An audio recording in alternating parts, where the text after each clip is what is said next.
And then also Tilda Swinton in this movie though. She played the most unhinged, craziest, bonkersest white woman that I have ever seen. And she played it so well, she's perfect. I was baited into watching this for Joseph Quinn, and then I was introduced to a beautiful love story at the end of the day. Let's take a moment of silence for Rachel Sennett in this movie, for Miss Rachel Sennett in this movie, for Miss Alice in this movie. So freaking good. Hey, how y'all doing? Hi and welcome to this video. Today I'm going to be talking about all the movies that I watched this month, the month of July. Full transparency, July is not over yet. It's only the 29th right now, but I'm about to go on a trip like literally right after I film this video. Going on a trip with a few friends, and I don't know if I'll be watching any movies then. If I do, we'll talk about them at the end. If I don't, here's the video and this is that. Thank you. Anyway, let's just jump right in. I watched 20 movies this month and let's freaking talk about them. I have my good old trusty computer here with all my notes on them because some people may be letterboxders after they watch a movie. You know, the credits of the movie start rolling, you pull out your phone, open up the letterboxd app and start typing in your review. I am not one of those people. Can't do it personally. I like to keep my thoughts and opinions to myself unless it's in a video like this. You will never catch me on the letterboxd. Anyway though, so yeah, I write my reviews down, or like my thoughts or like my little think pieces for how I feel about movies on my notes app. Okay, so let's just jump right in, starting with number one. The first movie I watched this month was A Quiet Place Day 1. 5 stars immediately. 5 stars immediately. That movie was so good. That movie was so good. I feel like I'm talking so crazy right now, but it's fine. 5 stars immediately. That movie was so good, and I am not just saying that because I love Lupita Nyong'o. I'm butchering that, I'm so sorry, but not just because I love her, and also not just because I would love the opportunity, the chance to do Joseph Quinn, not just because that, but because this movie was actually really good. This movie was so good, and I love the story, and it was great. It was a fun time. Perfect prequel to the other Quiet Place stuff. I have seen those. Literally, I watched those in anticipation for this, and those were pretty good, honestly. But yeah, solid prequel, solid story overall. Love the characters, love the cat. My heart, my soul, Frodo. You know what? Give it up to animal actors. Like literally the dog from Anatomy of a Fall, the cats in this movie. That's all I can think of off the top of my head, but shout out to you guys.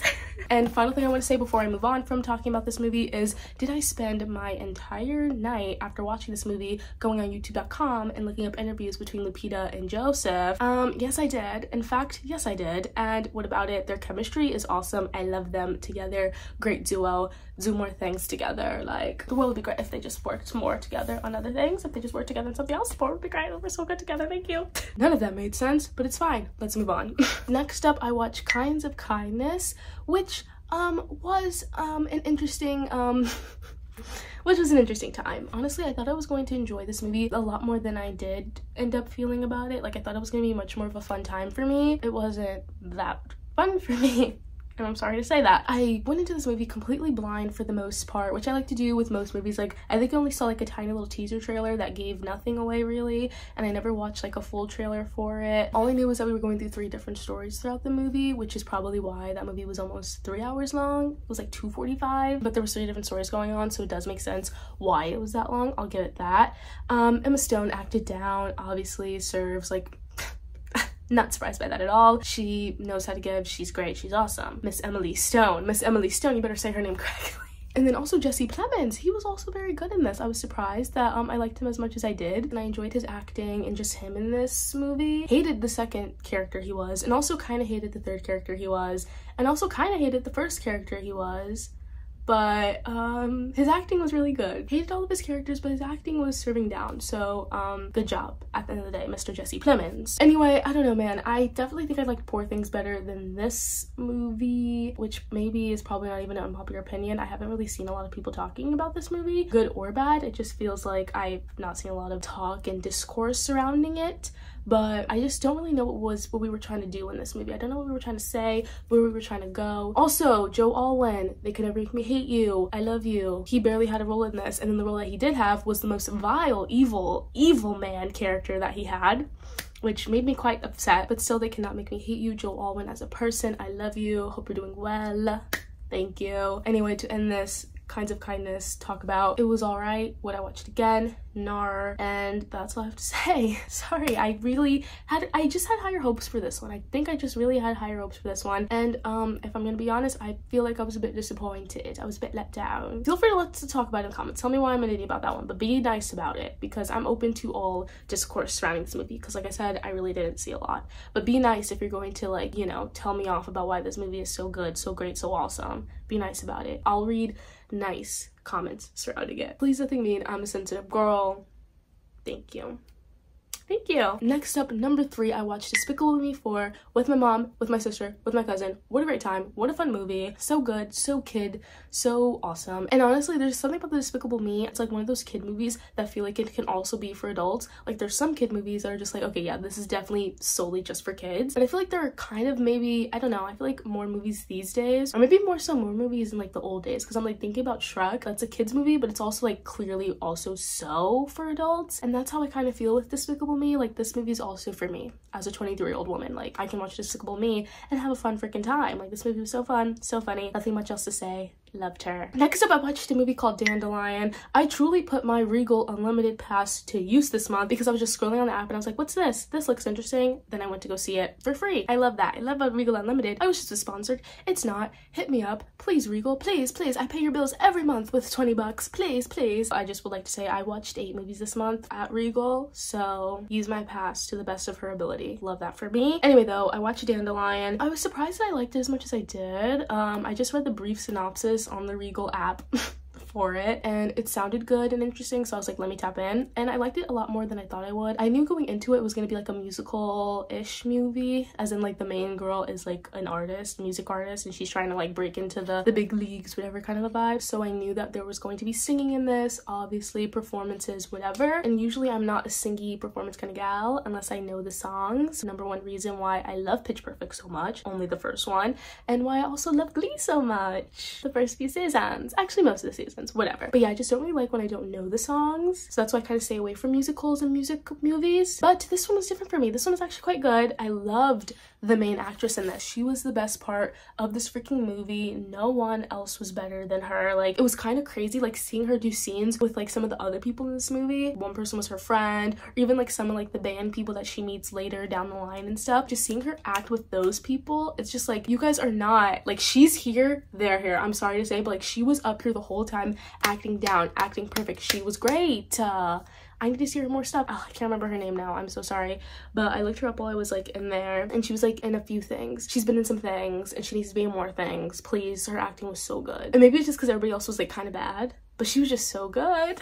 She's the best part about this. And also, like I said, the music was kind of good, and at the end I learned that the Desners worked on it. Mr. Aaron Desner, whatever his brother's name is, I can't remember right now. Brian, I don't think that's right. Brad, something with a B, right? Right, sure. But they worked on it, which kind of makes sense. I don't mind an Aaron Desner produced vibe track kind of a thing. So yeah, that's why I'm not really surprised why I enjoyed the music. Thank you. Kiki Lane? No. Is that her name? Yes, that's her name. Kiki Lane. Kiki Lane. Just googled her. That's her name. She was awesome in this. Best part about this movie. Quite literally the best part about this movie. Yeah, go watch it. Go in blind and have a good time. I didn't hear anybody ever talk about this movie at all. Like I said, I just randomly found it. So here's me telling you to go watch it. I'm the person that is going to influence you to watch this movie. Go see it. It was a fun little time. Interesting little love story aspect to it, but mainly just like a vibe of self-discovery and finding her identity and her music, voice, and all that good stuff. So I'd recommend it. Next up, number 5, I watched Agent Cody Banks.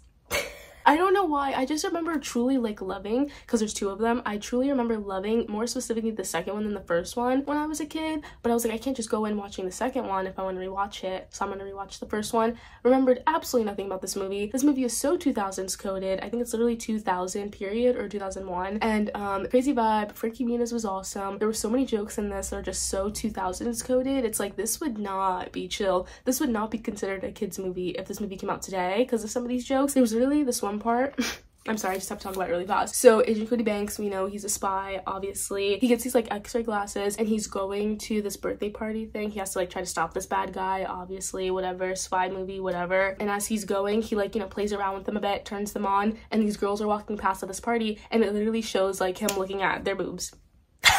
And who called this a kids movie? What's happening here? What's happening here? Like, that's not chill. That's not chill. Honestly, this movie like slightly reminded me, or like feels slightly reminiscent of the Kingsman movies, and I adore the Kingsman movies. So yeah, did I adore this movie? Agent Cody Banks? Not really. Some movies do need to just stay in your childhood. I'm sorry to say it. That's that. That's that on that one. So number 6, I went to go see A Quiet Place Day 1 once again, baby. Yes, I did. Yes, I did. I had to do it. I had to do it personally. I just really truly had to do it. I did have to do it. Sue me. I love the story. I love the actors. I had to go see it again. I don't care. There's like nothing else I need to say again. It was just so, this movie was just too good. Too good. Like, it's very much slowly inching its way into my top 10. Not my top 5. It's hard to break my top 5 of like all-time movies that I love, but it's definitely reaching into the top 10. It's just such a good movie. It's such a subtly beautiful, simple little story, and they do it so well, and it's just so perfect, and I just love it. And I love the actors, and I love the cat. There's just too many bros to this movie that's just like, of course I'd have to see it again. Of course I love it so much. Like, duh. Next up, good old number 7, I watched the second Agent Cody Banks movie, Destination London, and this is the one that I said that I remember really liking as a child. I don't know, I was obsessed with British people in London as a child. Still kind of am. Not as much as I was when I was younger though, but yeah, I remember loving this movie. Rewatched it for funsies, like I said, I wanted to, and this was bad. This movie was so bad. I am crazy. I can't believe I liked it so much as I did. Once again, I will say, some movies are just meant to stay in your childhood, and I wish I let it stay in my childhood so that I could only have good memories of it. Like, this movie was just not as much as a fun time as I thought it would be. If you ever feel tempted and you're like, oh, I should rewatch this movie. I remember loving it when I was a little baby, whatever. Don't do it. Don't do it. Your hopes and dreams will be crushed, because I'm sorry to say it, but that movie is not as good as you thought it was. Like, that movie was not as good as you thought it was, and I'm living proof of that. Agent Cody Banks, Destination London, not as good as I thought it was. Sorry to say it. And I actually feel really sorry to say it, because I remember literally loving it and eating it and eating that movie up. Literally had the DVD. Oh my god. Don't watch it, guys. If you ever feel tempted to watch a movie that you loved in your childhood, don't do it. It's only bad experiences. Next, number 8, I watched 10 Things I Hate About You. What a fun movie. And this is from, I think it's in 1999. I consider this like an early 2000s movie, to be honest, in my heart of hearts and my head of heads. But I love this movie. Did not watch it when I was a kid. Literally watched it, I think, like a couple years ago for the first time.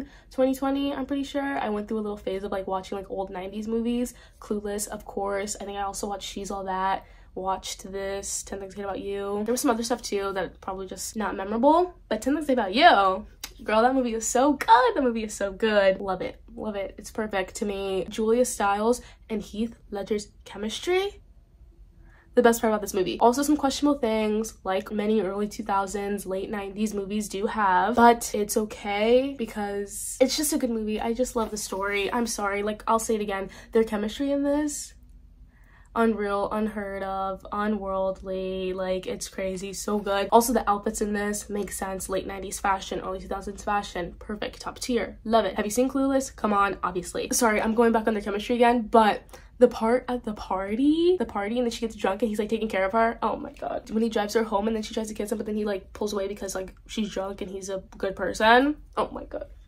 Like, bare minimum, but like, it's just so, yeah, I'm sorry, like, it does something to me. It scratches something perfectly in my brain. I love that movie. The paintball scene, oh my god. Anyway, and I just want to reiterate, yes, I know there were some questionable and sussy things in that movie, but there weren't enough sus things and like jokes made and like questionable actions that happened that make me hate it, you know? I love that movie, 10 Things I Hate About You. She's so good. It's just so good. It's just so dang good. Number 9. Next up, number 9, I watched Problemista, which was such an interesting time. That movie was such an interesting time. I literally remember, oh my gosh, if you watched my Oscars video back in those wee times of March or whenever that was, February, I think it was more February, but I remember when I was watching American Fiction in the good old Regal movie theater, shout out to Regal once again, I remember the trailer for Problemista played, and I was like, oh my gosh, this movie looks so good. In a way, it was kind of giving like quirky, weird, everything everywhere all at once vibes, and I was like, oh yes, I love a quirky, weird movie like that. And then Poor Things, like kind of the same vibe-ish. Those were the vibes that the movie was giving, the trailer, and I was like, oh, I really want to see this. Never got to see it. Never came out in the theater near me, sadly. Regal, you're on my list for that one. Now the movie is on Max, HBO Max, whatever it's called today these days, and I was finally able to watch it, so I watched it, and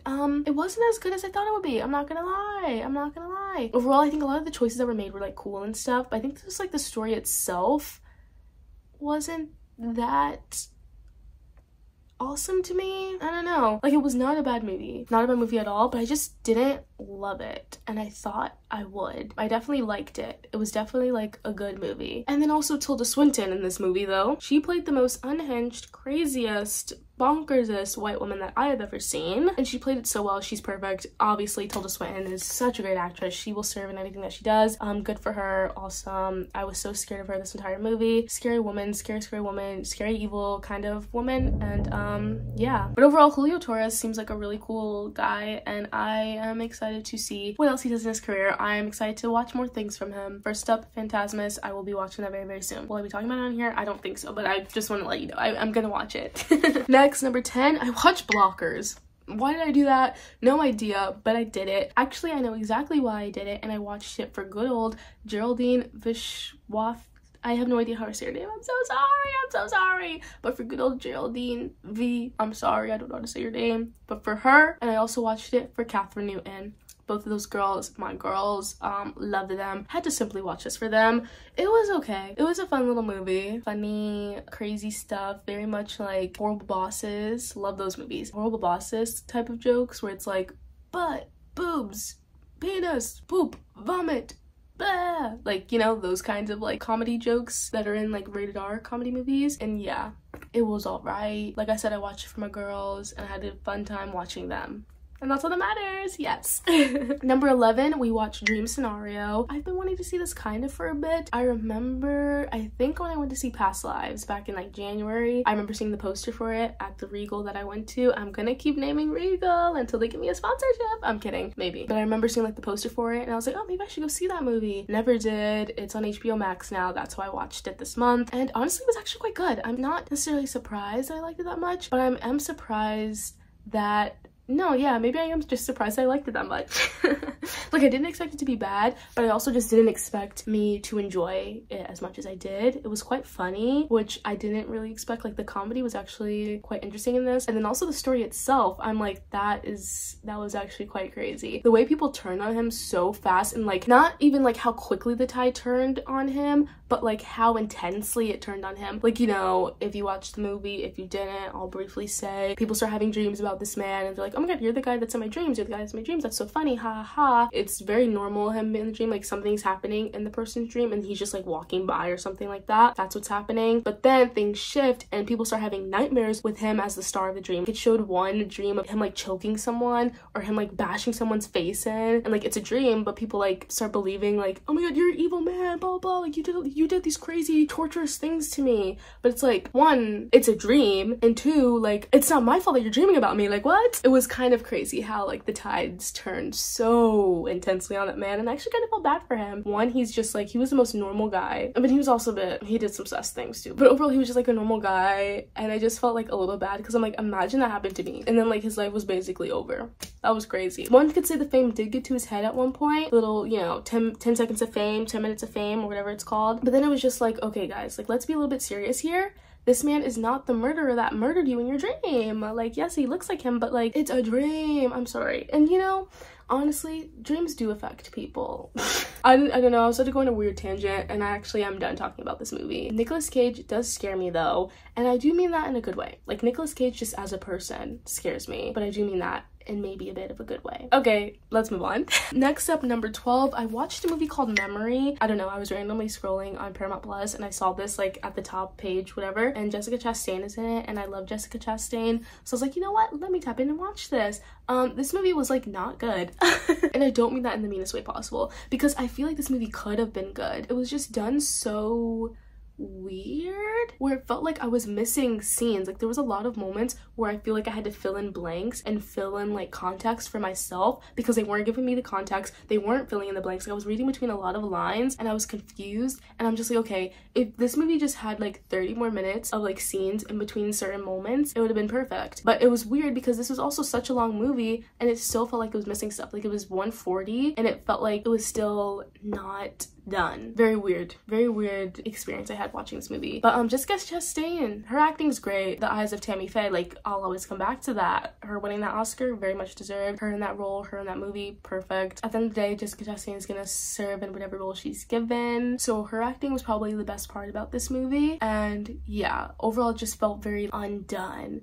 unfinished, thrown together. I feel like we were missing things. It just felt like things were missing from this movie. And it's funny because like the story itself is good, the plot and stuff was good, but it just was like, it could have been better. That's all I want to say about this. I'm done talking about it. Next up, 13, I watch Makeup. Solely I watched this movie for Joseph Quinn. Sorry, sue me, but I did watch this movie just for him. And honestly, I liked that I was baited into watching this movie because it was actually really good, and it was such a subtle story, but it was beautifully done. Very beautifully done. I liked it. I'm not even gonna go in and try to talk about and explain what this movie is about. Just go watch it if you want, go look it up if you want. But yeah, I actually really liked it and enjoyed, had a good time, fun little vibe. Loved her.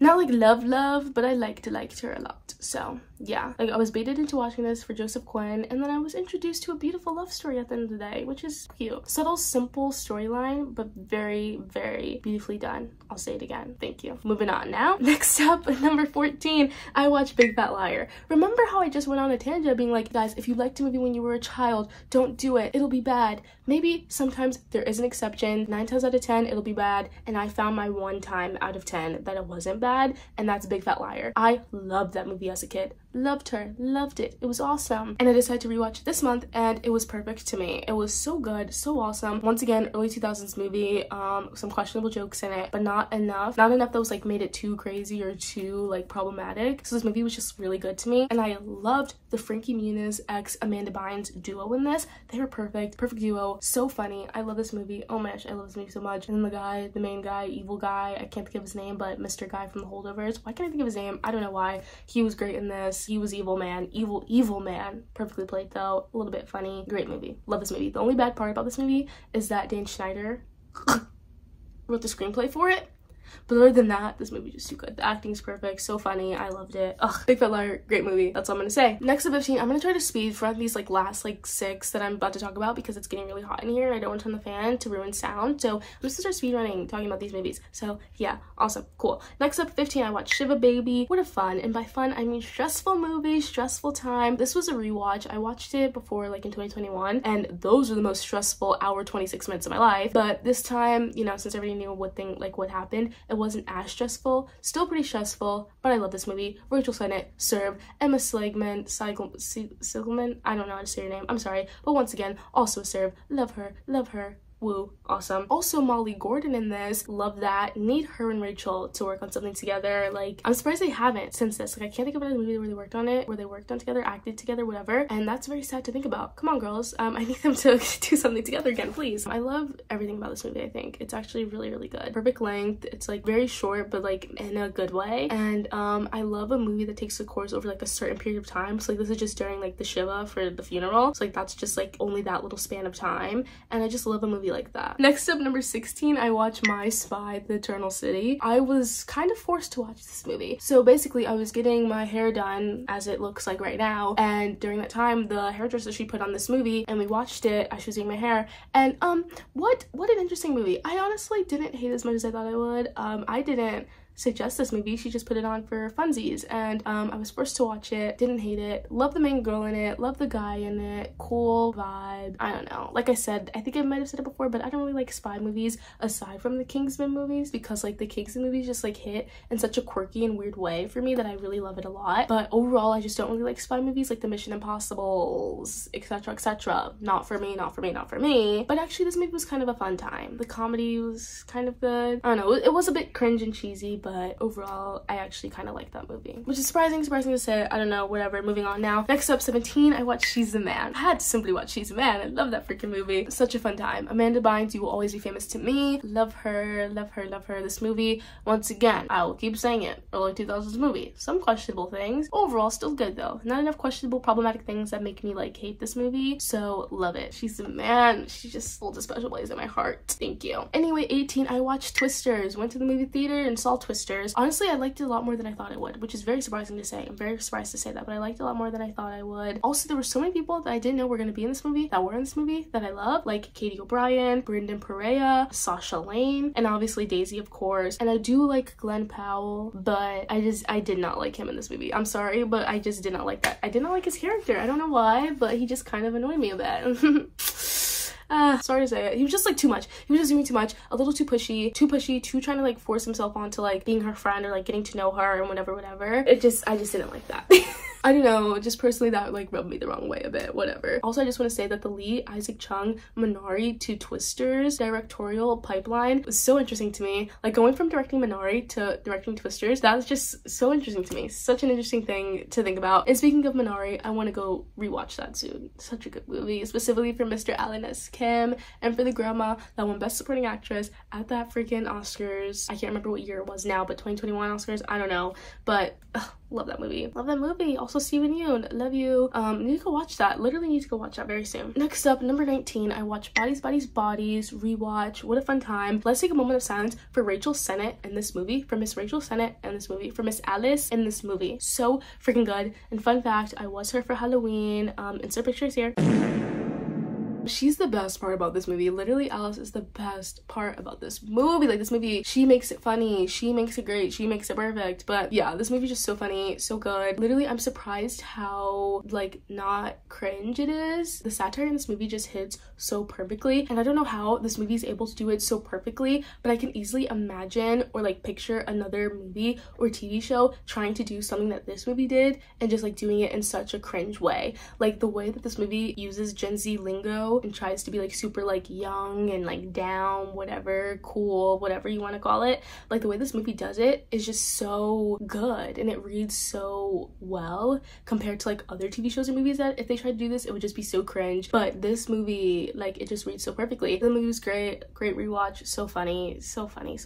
And I know a lot of people like hate the ending, but honestly, I just think for this movie, the ending makes perfect sense. Like the way this movie was just so dumb, but in the perfect way, obviously it would have that kind of ending, you know? So yeah. Finally, number 20, the 20th movie that I watched this month was A Quiet Place Day 1. Yes, I did in fact go see it for a third time. Yes, I did. And what about it? Like I said, this movie just combines every single thing that I love in a movie. So of course I'm going to go see it again and again and again. Actually now though, I think that third time is a charm, and I'm not gonna watch it anymore in movie theaters. I will be waiting for it to go on streaming services, and then I'll go watch it again because I really want to see this movie with captions, because there are certain moments that I have watched this movie 3 times, yes, but there are still moments where I'm like, what did you just say right there? Like, I don't understand what you're saying. I don't get it. So I want to watch this movie with freaking captions because I just don't understand what's going on. And I also want to watch this movie in a way where I can go back and rewatch certain moments and whatever, because there were so many things I'm like, oh wait, run that back 10 seconds. Wait, run that back again. Please, I want to see that part again, you know? But yeah, that was the 20th movie I watched this month. That was the last movie I watched this month, unless in the next 2 days I maybe watch something else, which I'll talk about here.